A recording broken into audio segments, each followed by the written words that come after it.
بسم اللہ الرحمن الرحیم۔ تمام دوستوں کو السلام علیکم۔ آج کل نجران کے شہزادے مرسل کا جو ایک واقعہ سوشل میڈیا کی زینت بنا ہوا ہے، میں اس کے حوالے سے چند حقائق اور اس سے اخذ کیے گئے جو چند اسباق ہیں وہ آپ کی گوش گزار کرنا چاہتا ہوں۔ مرسل کا اپنے کزن کے ساتھ والہانہ محبت اور دوستی کی ایک مثال سمجھا جاتا تھا۔ اس تعلق کے بعد مرسل نے اپنے کزن کو قتل کر دیا۔ قتل کرنے کے بعد یہ سارے کا سارا مقدمہ عدالت میں پیش کیا گیا۔ عدالت نے کہا کہ اگر مقتول کے وارثین جو ہیں اگر وہ قصاص پر راضی ہو جاتے ہیں تو ہم سزائے موت نہیں سنائیں گے، لیکن ایسا نہ ہوا۔ مرسل کے تمام ورثاء نے ممکنہ کوشش کی، یہاں تک کہ اپنے گھر کے تمام اسباب اور اپنی عزتیں مقتول کے ورثاء کے قدموں میں رکھ دی، لیکن وہ نہیں مانے۔ بالآخر قانون اسلام کے مطابق اور سعودیہ کے قانون کے مطابق مرسل کو تختہ دار پر لٹکا دیا گیا۔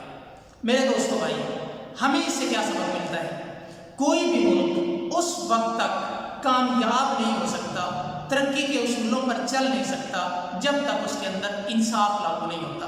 حضور علیہ السلام نے فرمایا کہ پہلی قوموں کی تباہی کی وجہ یہ تھی کہ وہ قانون چھوٹوں پر تو لاگو کیا کرتے تھے لیکن بڑوں کو اس سے استثناء حاصل تھا۔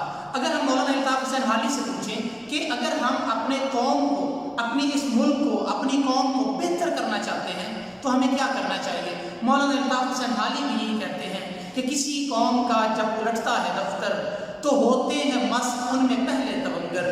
مولانا حالی بھی صرف یہی کہتے ہیں کہ اگر آپ اپنی قوم کو درست کرنا چاہتے ہیں تو سب سے پہلے آپ کے جو بڑے لوگ ہیں، جو امراء ہیں، ان کو درست کریں۔ اور یہاں میں ایک اور نقطہ آپ کو دیتا چلوں، قیامت کا دن ہوگا۔ آپ نے یہاں دنیا کے اندر کسی ایک شخص کی دل آزاری کی ہے، قیامت میں وہ شخص بھی اسی طرح بالکل نہیں مان رہا ہوگا۔ اگر مانے گا صرف آپ کے نیک اعمال لینے پر مانے گا۔ لہٰذا ایک ہی بات ہے کہ لے سانس بھی آہستہ کے نازک ہے بہت کام، لے سانس بھی آہستہ کے نازک ہے بہت کام، آفاق کی اس کار کہے شیشہ گری کا۔